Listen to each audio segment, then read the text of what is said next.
Hey everyone, welcome to a blast from the past. This is FlatOut Ultimate Carnage, the best of the FlatOut games in my opinion, and in a lot of ways kind of better than Wreckfest, although Wreckfest definitely does this series justice. It is the legacy that FlatOut deserves, so no knock to Wreckfest at all. I really do like that game.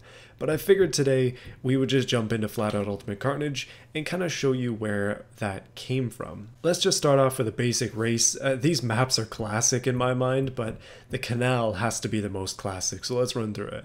Obviously the car selection, if you're familiar with FlatOut 1 and especially 2, because this is Ultimate Carnage, which is basically just a remake of 2 for the 360 and also for PC here, these cars are going to seem a little bit familiar. Let's bring out well, the Sparrowhawk here. Oh yes, Water Canal 1, let's do it! Man, I don't know what it is about this map in particular, but I will never forget it. And they tried to redo it a little bit in FlatOut 3, but it just doesn't work. You'll notice that there are people in the bottom left corner of this game, and those are the characters that drive specific cars, and honestly, I feel like that's a bit of a dying art in racing games. It seems like it was a thing back in these days, but not really much else after that. But these characters always drive specific vehicles, and so you always know who's who. I don't think it really matters what the person is, like it's just a stylistic choice, but it does add a little bit of flair to the game, something that I think that Wreckfest could definitely use. I feel like that's the only thing missing from that game. Other than that, it's perfect. It's hard to argue with lawnmower death matches, and in this game it's hard to argue with the level of destruction that they were able to accomplish. This game in particular is 2008, to put things in perspective. Oh, pretty rough.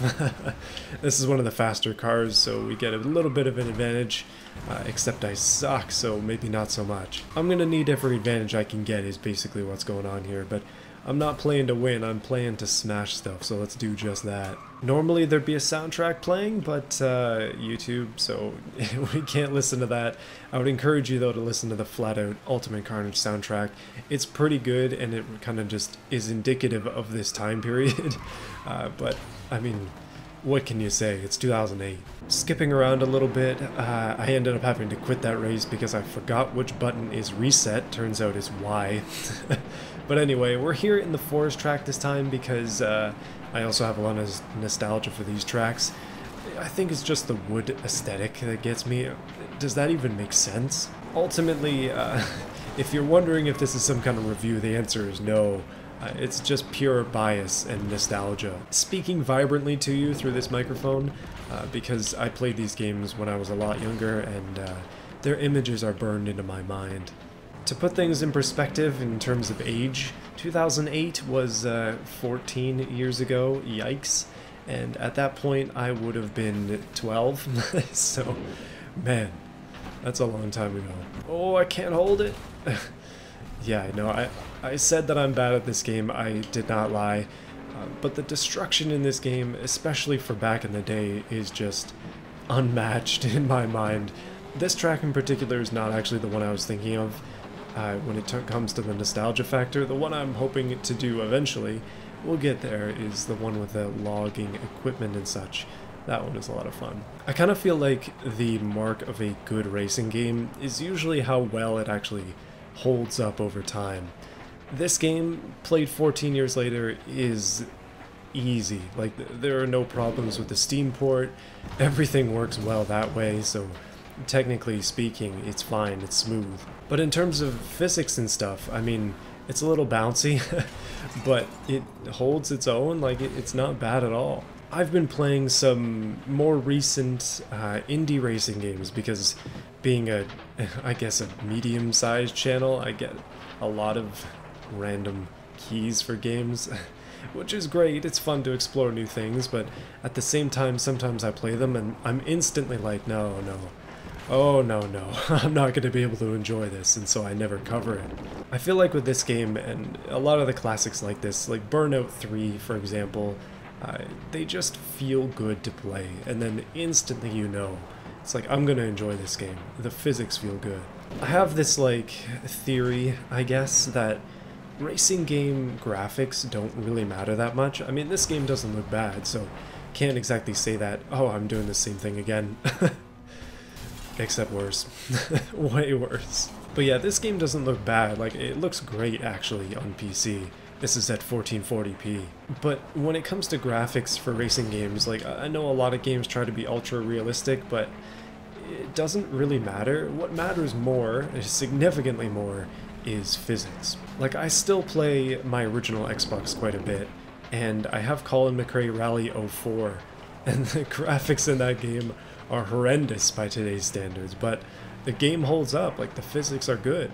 That sort of brought me down that path of thinking, like, man, I don't really care what these games look like. As long as they play well, that's all I'm here for, and I kind of think that applies to a lot of racing games. There are some notable exceptions though, ones that are very stylistic. That kind of thing really holds up, rather than having it be hyper-realistic and then, well, it just doesn't look good 10 years later. So we came third that time, actually finishing a race, which is a good start to things. I want to show off some different modes though, so let's jump into this stunt mode. Now I'm just doing basic events here, but let's go ahead and try the... Oh man, there's so many of these. Let's do the ski jump, here we go. I'm gonna need a tutorial though, I don't know how to play. Alright, my first go of it. I do know how to play, I just don't know what the button is to launch, which is always a good start. Oh, never mind. The frame rate goes a little rough whenever we're pulling that, but thankfully the launch button is quite simply A. Nice and easy. We're trying to get as much distance as we can, and 247 meters is all we get there, so not ideal. Round two, round two. Oh yeah, they do get a lot more complicated than this. I chose an easy one because I need easy. Oh, that's rough. And I'm going to launch at 60 degrees once again, full forwards. Yeah, we don't need to glide or anything, just past 250. Come on, lady, do it. Oh, 234. Man, that's even less. Most of the stunts kind of involve the same thing, where you're basically just launching your driver from one of these rocket cars into a specific place, but unless I miss it. Oh, I'm way off. Oh, this is a bad one. Okay, not even on target. I don't think that's gonna count. You know, this kind of reminds me of Monkey Target from Monkey Ball. It's just a little bit like that, except there's a lot more screaming. But you know, that's kind of just how Monkey Ball is too. Just imagine the monkeys screaming in their balls. Oh, straight in the center. There we go. That's what I wanted to see. And with the puck in the middle, we should be able to get another decent score if I can keep the car in a controllable way. 39 degrees. It seems to be a little bit lower on the degrees there, and a lot more speed required. Well, rip, I suck. Let's go on to the next thing. That would be derbies, yes, because of course this game has derbies. Let's jump into the parking lot, and we'll grab our Chief Derby vehicle, which is this bad boy right here. 9 strength. I'll take it. Okay, so the goal is to be the last one standing. There's a contact timer. Everybody has health. It's a derby. And somebody's already been immediately demolished. Oh my goodness. You know, boost is a dangerous thing. I don't really think I should be using it. I'm gonna die too. But yeah, this is the predecessor to Wreckfest. Like, this is where Wreckfest came from. You can definitely see the influence and also the innovation as well. I mean, what this game is quite basic. Like, the formula is fairly simple, but I mean, it works, so why not have a modern day version of it? I guess that's what they were thinking with Wreckfest. I'm gonna go for a big hit. Oh, gone in a cloud of fire. You know, cloud of fire? I was gonna say that you don't see explosions like this in Wreckfest. Look at that disaster. I think I might actually win. Well, my car's on fire, but he's also crashing into stuff, so I think I'm gonna be able to do it. There's a lot of death and destruction on the field at the moment, or I should say in the parking lot. Let's take out these carts. That's something I've always wanted to do IRL, but this is gonna come down to the wire. Gone! Finished. Alright. Okay. Finally we actually win something. Man, oh man. Time trials, they're pretty much exactly what you would expect, but let's skip those and go on to the bonus round, aka the figure of 8. We're going for the Honda Civic this time, and it's going to be a bit of a rough run. Again, very much inspired Wreckfest to do what it does, the figure of 8 here. I love these tracks in Wreckfest, though. They are probably the most fun and also the most frustrating as well. Let's rip it, though. Come on now. Honda Civic OP. I guess it's more of a CRX than a Civic, but it doesn't really matter once we have to run through all these tires. Okay, people crashing already, and we're not even around the first corner. As soon as the field starts to spread out, this is going to get wild. I've only done 4 laps. I probably should have added a couple more, but... oh, that's bad. Oh, that's not good. There is something fun about this specific Honda here. I'm just calling it a Honda now. And that is that you can lose nearly every body panel in the car and be driving around in a go-kart. And I just find that to be extremely cool. So hopefully we get to that point during this race. I'm thinking we probably will if I keep falling off the ledges.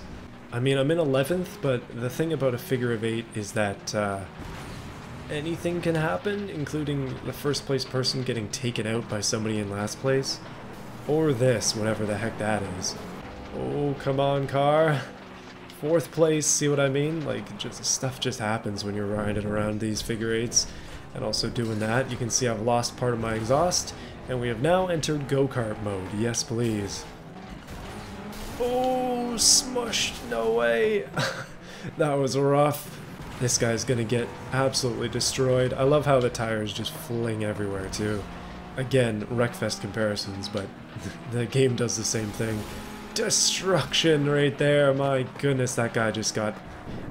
I was gonna say imploded, but exploded, maybe? Not quite yet. Okay, maybe not yet. Jill Richards, that haircut though, my goodness. That is 2008 if I've ever seen it. Oh, I suck. 4th lap, 8th place. I'm not sure how many people have actually just blown up, but we could definitely try an endurance one of these at some point. Yeah, that's not going to be a good finish, though. Well, it seems like everybody finished the race, and, yeah, nothing good for me. And obviously there is the career mode called FlatOut mode. At the moment, I haven't done any of it in this particular version of the game. I haven't played this on PC.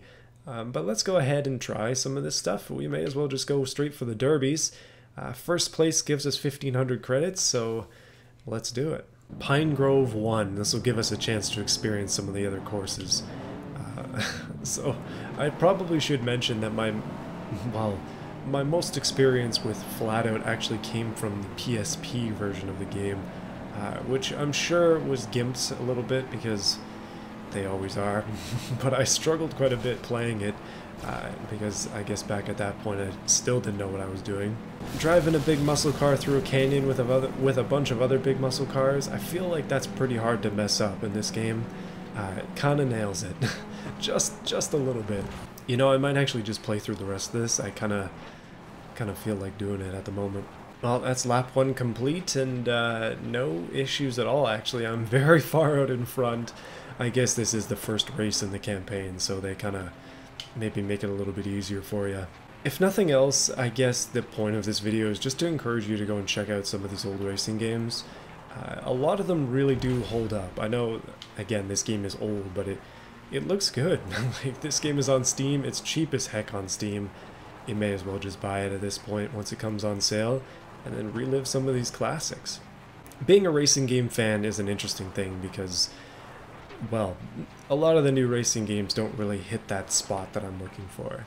Sometimes they get little snippets of it, and other times they completely miss the mark. I think a lot of the more recent racing games have been kind of mediocre, and yeah, there haven't really been any exceptions to that rule. We can name a few names, but let's talk about the positives, like Wreckfest, for example. I know that's not super recent anymore, but man, is it good. I really do like this kind of style of game, I guess, and to see that being brought back is something that, well, is just exciting. And I wish that more games would kind of take that approach. Making more niche racing games isn't as profitable as making super wide audience ones. Hint, hint, wink, wink, Forza. But I know that there is still a market for games like this, or very specific styles of racing games, even in the AAA industry, or maybe just AA, like Wreckfest. Well, that race is finished, and we've come in first, so I'm happy about that. Turns out this is a cup, though, so we gotta do another one. Would you look at that? We got upgrades of all kinds, except, oh, I have no credits, so I can't do anything. By the way, those cars that I showed you are not the end-all be-all of the cars in this game. Those are just the ones that you have unlocked at the beginning. There are a lot of other ones here. I really like this one, for example. I don't know what it is, maybe because it kind of looks like an NSX. But there are a bunch of cars in this game that you have not seen yet. Let's take a look at them all. Oh yes, Datsun. This looks like a DeLorean. What the heck? They're all crazy mashups, but that kind of just means that this game doesn't have licensing issues, so they can still sell it, which is a pretty big bonus. And in the fast cars category, we have some fast versions of other cars. They kind of got away with just reskinning them, but hey, it makes sense. And then some wicked stuff like this and this. This is the most flat-out car that has ever flat-outed. So into the second race of this particular cup, and things have been going alright so far. In fact, you could say they've been going swimmingly. Sorry for my puns. Let's try to get out in front once again. First place is not a bad thing. We want to win after all. That is the point of this. So if you're new to my channel, I just want to say thank you for watching this video so far. I appreciate it. But if you're old to it, then you know that I've been playing automation in BeamNG Drive mostly for the past like 2 years now. I'm trying to branch out a little bit with the games like this, so bear with me on this stuff. I'm just trying to have some fun here, explore some other aspects of our little hobby, because these games kind of inspire my other cars too. Wreckfest style car, it's coming up soon, so don't worry. Well, that's lap 2 out of 3 finished. And yeah, I've been pretty consistently up front, so no real worries at all. I don't know what difficulty setting I'm on. I should probably turn it up for a bit more of a challenge. I do like to struggle a little bit in these games when it comes to the AI. That's just a personal preference, I guess. I'd like to say that I'm better than I used to be back when I played this when I was a child, but yeah, I can't say that I am. Maybe just in general at games, but not necessarily at this one. I think my this is sad, okay? This is sad, but my greatest gaming accomplishment is that I finished The Witcher 2. Oh yeah, I thought that was hard. And that's gonna be that. We have finished the race, boys and girls. This has been an excellent thing so far. It's been a lot of fun to just kind of mess around in this game and, well, relive some of our childhood memories if you're from this era, and if not, just kind of see what games used to look like back in these days, especially when they're looking this good. Like this game does not look like it came out in 2008, honestly. It looks just stunning. I am, well, more impressed than I should be. But overall, it's been a blast. Hopefully you guys enjoyed. A little bit of a shorter video, and I'll see you again next week for some more stuff. I'm hoping to do another one of those big projects like that BeamNG video again soon. We'll see how it goes though. But yeah, with that, I just want to say be sure to subscribe to this channel if you enjoy my content and you want to see more. And also be sure to like this video if you liked it.